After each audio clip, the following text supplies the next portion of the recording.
Bonjour YouTube, aujourd'hui on va voir ensemble l'application web concernant la partie orthogonalité et distance dans l'espace.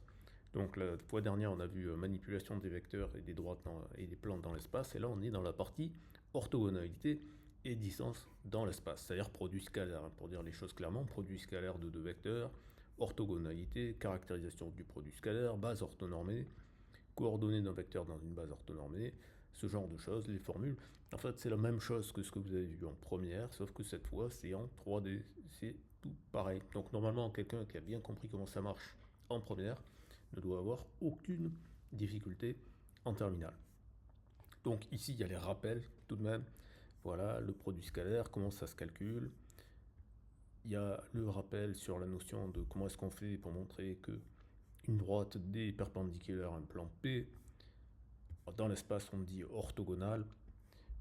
Si deux plans sont perpendiculaires, si deux droites sont perpendiculaires, et ainsi de suite. Voilà, donc on a différents cas, on peut changer les valeurs pour tester, avoir les calculs. On a la formule pour déterminer la distance d'un point à un plan, d'accord? Donc la preuve, on la connaît depuis qu'on sait en seconde comment est-ce qu'on fait pour déterminer la distance entre un point et une droite, d'accord? Donc on applique simplement Pythagore et en faisant le produit scalaire, on obtient cette formule-là. Alors attention, parce que cette méthode-là, c'est la méthode avec le produit vectoriel qui n'est plus dans le programme de terminal, d'accord? Mais en fait, on l'obtient avec le projeté orthogonal ici, en faisant comme ça, d'accord? C'est juste que là, c'est un moyen plus compact d'écrire ça, voilà. Donc la méthode sans le produit vectoriel est détaillée, mais celle-là, elle est écrite parce que je crois, mais je ne suis pas sûr, qu'en physique, le produit vectoriel est encore vu, mais j'ai un doute. En tous les cas, là, vous avez la méthode sans le produit vectoriel. Voilà, vous avez la distance entre deux plans parallèles, vous avez les calculateurs de distance, vous avez la notion de projeté orthogonal, comment est-ce qu'on fait pour le déterminer. Pareil, il y a des tests avec des valeurs numériques, l'équation de la sphère, la forme générale, tout ça, tout ça. Intersection entre le plan et la sphère, et vous avez, encore une fois, vous avez une application graphique qui permet de visualiser en 3D la notion de plan séquent tangent et sans intersection. Voilà, ensuite vous avez le calculateur pour déterminer le centre et le rayon de la sphère, l'intersection entre la sphère et le plan, les démonstrations, toutes les démonstrations du programme, des programmes Python pour exécuter ça de façon numérique. Voilà, donc vous pouvez les tester, vous pouvez les télécharger pour les installer sur vos machines. Et ensuite, comme d'habitude, vous avez un petit QCM pour vous tester. Voilà.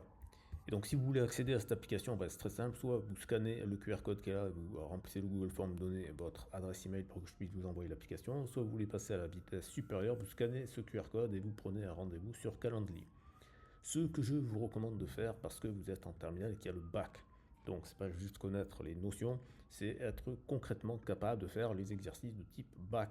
Et la meilleure façon de faire ça, c'est d'aller sur le site où vous allez avoir les annales, le site de l'APMEP, l'association des professeurs de mathématiques de l'enseignement public. Ils sont corrigés, en tout cas pour l'année 2025 et les années antérieures. Les nouveaux de l'année 2026 vont arriver, hein, si vous regardez les dates, c'est chaque année le bac c'est à peu près la même période, donc à la mi-mai, mais n'attendez pas qu'il y ait ceux de l'année 2026, commencez déjà à faire les 19 sujets de l'année 2025, ça vous fait déjà un bon paquet, ça vous permettra de voir que les thématiques abordées sont les mêmes. Bon, spoiler alert, tous les thèmes du programme sont abordés, il n'y a pas moyen de faire l'impasse, vous allez avoir systématiquement tous les thèmes du programme. Ils ne seront pas forcément tous abordés dans les mêmes proportions, c'est là où il va y avoir la variabilité, mais tous les thèmes du programme sont abordés. D'accord? On peut faire un peu jeter un œil vite fait sur par exemple l'Amérique du Nord. Vous avez un premier exercice sur les probabilités, dont la première partie c'est les probabilités du programme de première. Ensuite vous avez la notion de loi binomiale. Vous avez quelques propriétés comme les inégalités de concentration. Ensuite vous avez un exercice avec les suites numériques. la convergence, démonstration par récurrence, un mini-algorithme avec Python. Ensuite, vous avez la géométrie dans l'espace. Et là, c'est un QCM avec les affirmations qui doivent être justifiées. D'accord? Une réponse non justifiée ne rapporte aucun point. Donc c'est pour ça que c'est important de comprendre ce qu'on fait. Voilà, vous avez les systèmes de représentation paramétrique d'une droite, vous avez des points. On vous parle de projeté orthogonal, on vous donne l'équation cartésienne d'un plan. On vous demande si la droite et l'axe des ordonnées sont de droite non coplanaires, donc il faut bien comprendre ce que c'est. On demande si le plan passant par A est orthogonal à la droite D, il a pour cette équation-là, donc savoir déterminer l'équation d'un plan. On vous parle de mesures exprimées en radians, ça veut dire quoi? Ça veut dire qu'il faut calculer un produit scalaire. On vous parle de la distance de BH et on vous a dit avant que H c'était le projeté orthogonal de B sur P. D'accord? Donc c'est un calcul de distance. Voilà. Ensuite, vous avez une fonction. Donc là, c'est un autre exercice, c'est un exercice sur les fonctions. Vous avez deux fonctions, vous devez déterminer laquelle est laquelle en fonction de la courbe, en fonction de la relation entre la fonction et sa fonction dérivée. Vous avez des points, on demande de déterminer l'équation de la tangente, de justifier graphiquement. D'accord? Donc ça veut dire qu'il faut avoir une interprétation graphique de ce que c'est que la tangente, comment ça se calcule et ainsi de suite. Vous avez une petite équation différentielle. Voilà.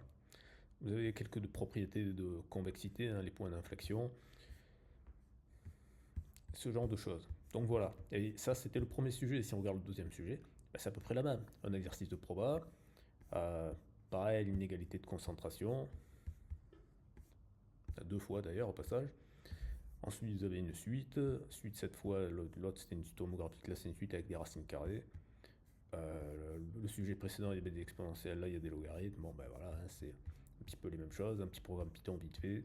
La géométrie dans l'espace, là vous avez un cube, des équations vectorielles, équation cartésienne de plan, système de représentation paramétrique d'une droite, et puis il y avait un exercice avec l'exponentielle et les fonctions circulaires, une intégrale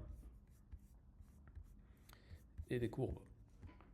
Et le troisième sujet, bon cette fois c'est l'ordre qui a changé. On commence par l'exercice de fonction avec la fonction exponentielle, on parle de dérivée seconde, donc très probablement de critères de convexité, une petite suite intégrale. Ensuite, on a un exercice avec la géométrie dans l'espace. Bon, on remarquera que pour l'instant, les exercices de géométrie dans l'espace sont systématiquement sous la forme de QCM, sauf que on vous dit que toute réponse non argumentée ne sera pas prise en compte. Donc, c'est pas parce que c'est sous la forme affirmation qu'il ne faut pas rédiger, d'accord? Voilà. Donc, je pense qu'il est mis sous cette forme-là, peut-être pour éviter, enfin, en tout cas réduire les risques d'erreur de calcul et se préoccuper de savoir si vous savez raisonner. Parce que la géométrie dans l'espace, parfois, les calculs peuvent être un petit peu fastidieux. Voilà. Encore des probabilités conditionnelles, un ordre, etc. Encore une suite, cette fois une suite à récurrente double. Voilà. Alors, si on regarde le sujet d'Asie en général, dans les annales, les sujets d'Asie, c'est ceux qui sont les plus difficiles. Donc, ça vous donne un petit peu l'état d'esprit de qu'est-ce qui peut être comme sujet le plus difficile possible. Bon, vous avez le géométrie dans l'espace, encore une fois, sous la forme des affirmations, où il faut justifier, etc. Bon, voilà, donc c'est à peu près pareil. Ensuite, vous avez un exercice de probabilité, et c'est encore à peu près pareil. Sauf que là, on vous donne l'indication, c'est surprenant, on vous dit clairement qu'il faut utiliser l'inégalité de concentration de Benemitchev. Voilà, une suite, un petit algorithme Python vite fait, une fonction avec des exponentielles, des composés, des dérivées secondes, une intégrale à calculer. Bon ben voilà, c'est un petit peu toujours pareil.